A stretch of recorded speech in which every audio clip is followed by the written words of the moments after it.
Terima kasih pada Kiai Fakih atas pemaparannya.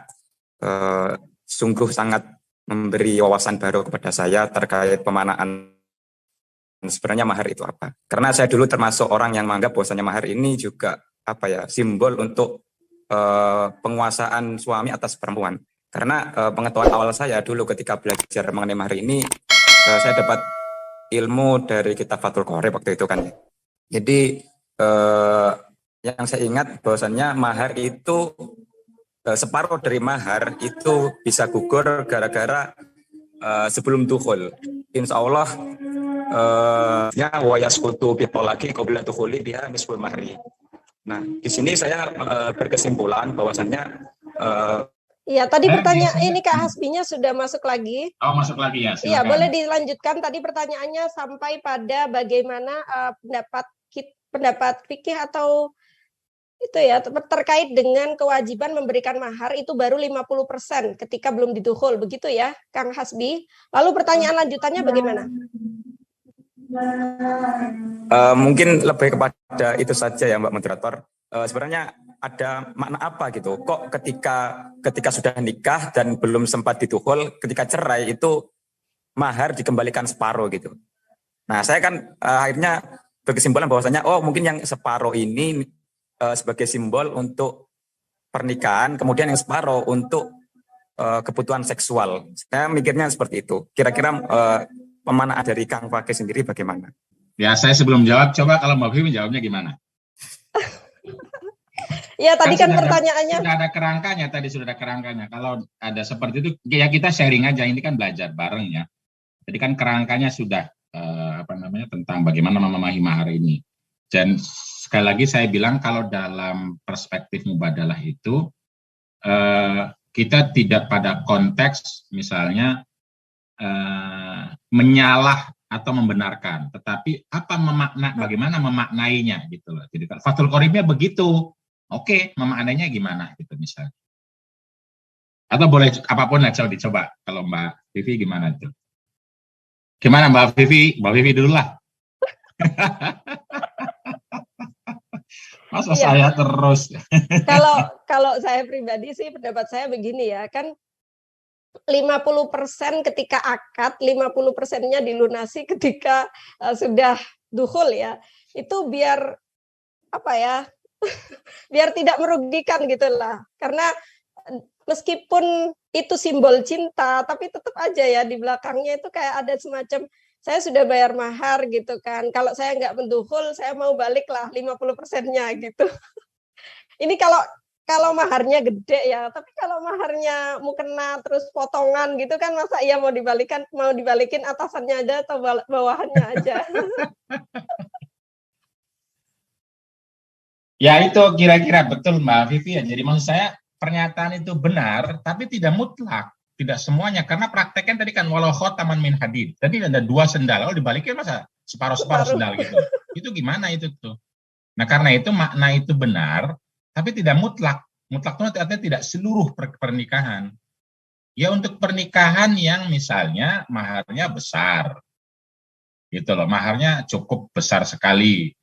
Nah kenapa lalu separuh-separuh? Ya salah satunya disampaikan oleh Mbak Vivi tadi bahwa ketika sudah pernikahan ini kan orang sudah kenal semua, sudah tahu semua gitu loh. Maka ada sesuatu yang bisa jadi perempuan sudah berharap gitu loh, berharap dan dia tidak lagi bisa mudah untuk mencari laki-laki lain, bisa jadi ya atau apapun lah. Nah karena itu ya dia berhak atas separuh gitu loh. Lalu separuh yang lain kenapa? Apakah itu menjadi simbol seks karena tidak ada dukhul? Ya bisa juga, tapi kalau saya memahaminya dalam konteks yang tadi itu adalah karena perempuan tidak lagi punya potensi, karena asumsinya seks itu akan bereproduksi, akan hamil, tidak lagi punya potensi untuk hamil, sehingga dia tidak punya tanggung jawab berikutnya.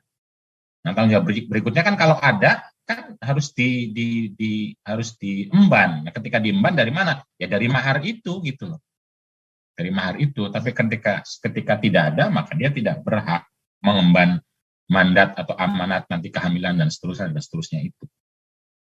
Tapi apapun itu, ya soal makna itu kan seperti yang saya bilang adalah soal wilayah kita, wilayah suami istri yang akan menerapkannya, dan wilayah kita semua gitu. Karena kalau wilayah awalnya kan soal mahar laki-laki, lalu mahar itu separuh ketika terjadi perceraian sebelum dukhul. Ini kan wilayah awal. Wilayah berikutnya kan kita memaknai. Kita yang memaknai seperti apa. Nah, makna itu seperti yang saya bilang, carilah, temukanlah, upayakanlah kita sampai kepada makna yang saling menguatkan. Kepada makna yang akan membuat kita menjadi pribadi yang rahmah dan akhlakul karimah. Jadi itu tugas kita. Jadi kalau misalnya Hasbi As-Siddiqi bisa menemukan makna itu dari berbagai bacaan, tentu saja dari berbagai literasi, bahkan mungkin ada dari dirinya, akan menarik gitu loh untuk membuat transkripsi, artikel. Kira-kira apa maknanya? Ya bisa ditanya ke orang, berarti penelitian induktif kan. Kita cari dari orang kita apa ya maknanya. Yang kira-kira makna itu mendorong tadi. Nah, kalau maknanya mendorong tadi, maka Anda ketemu makna mubadalah. Tidak harus dari saya, dari sampean juga bisa. Tanya ke orang-orang juga bisa gitu. Tetapi hukumnya kan tetap hukumnya itu. Maknanya itulah yang kita menjadi ruang bagi kita untuk sama-sama membentuk agar antara hukum dan visi rahmatan lil alamin yang ada di Quran dan akhlakul karimah yang ada di Quran dan hadis itu nyambung gitu. Nyambung. Nah, kalau hukumnya tidak nyambung dengan visi itu, maka yang salah kita, bukan hukum. Kita menerjemahkannya salah. Karena prakteknya kan tadi ada na'lain, ada dua pasang sendal. Atau ada tadi alat sholat gitu loh. Mukena, atasan, bawahan, sama sajadah. Gimana bagi duanya itu? Itu kira-kira. Apa itu juga dibagi dua? Nah, itu kalau itu dibagi dua, literal banget gitu. Tetapi apa maknanya? Nah, itu maknalah kitalah yang akan membentuk makna itu. Apa yang saya sampaikan hanya sebagian kecil dari makna. Mari kita wujudkan bareng-bareng sebanyak mungkin kalau bisa makna-makna yang kira-kira orang selalu mengaitkan antara hukum dengan maqasidus syariah. Maqasidus syariahnya tadi rahmah, akhlakul karimah, hifdzun nafs, hifdzul aql, hifdzun nasl, hifdzul mal. Itu, dan juga tentu saja bagaimana melahirkan sebuah keluarga yang mawaddah, rahmah, dan sakinah. Karena ayat ini harus nyambung dengan ayat yang lain. Dan itu tugas kita menyambungkannya yang disebut dengan ayat yang disebut dengan metode munasabatul ayat.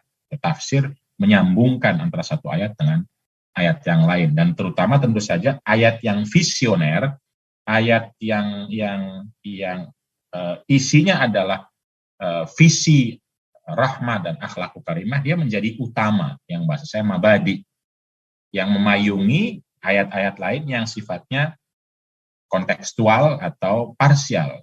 Tadi kan membagi dua mahar itu kan parsial, karena kalau cincin gimana bagi duanya, cincin besi itu kan kalau dibagi dua potong cekrek nggak bisa dipakai lagi, dijual nggak bisa, dipakai nggak bisa. Itu kan namanya menyia-nyiakan lalu. Nah, artinya bukan harus, tapi tentu saja kalau harta besar bisa ya monggo. Nah, karena itu mari kita maknai yang sesuai dengan rahmah dan akhlakul karimah. Nah, salah satu maknanya misalnya adalah bagaimana memastikan perempuan tidak secara sosial rugi karena pernikahan yang dibatalkan itu, dan pada saat yang sama juga laki-laki tadi tidak merugi misalnya. Pada saat yang sama perempuan kan tidak punya tanggung jawab atau belum punya tanggung jawab karena tidak ada hubungan intim yang akan diemban berikutnya soal reproduksi, karena itu ya tidak sepenuhnya misalnya. Nah, ini kan makna gitu. Tapi kalau misalnya memang ngasih juga sedikit, tidak berimbang sama sekali sama kerugian perempuan secara sosial, walaupun itu bentuknya uang bisa dibagi dua, misalnya 10 juta misalnya. Padahal dengan menikah misalnya nih, si perempuan lalu batal pergi ke luar negeri karena dapat beasiswa. Ini harusnya laki-laki dituntut lebih lagi. Kalau maharnya cuma 10 juta, sementara ketika menikah perempuan dengan suka, rela atau bersedia menunda beasiswanya yang S2 ke luar negeri padahal nilainya besok itu 500 juta, maka 10 juta nggak ada apa-apanya. Nggak ada apa-apanya sama sekali gitu. Bahkan bisa jadi laki-laki dituntut kalau menggunakan konsep perdata, itu bisa gitu loh. Itu dalam konsep syurutun nikah itu bisa.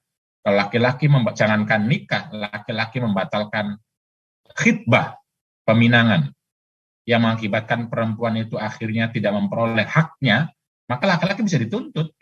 Hal yang sama perempuan. Perempuan bisa dituntut ketika baru khitbah gitu loh, yang merugikan laki-laki itu bisa dituntut gitu. Karena itu dianggap sebagai perjanjian perdata, one prestasi gitu. Itu bisa.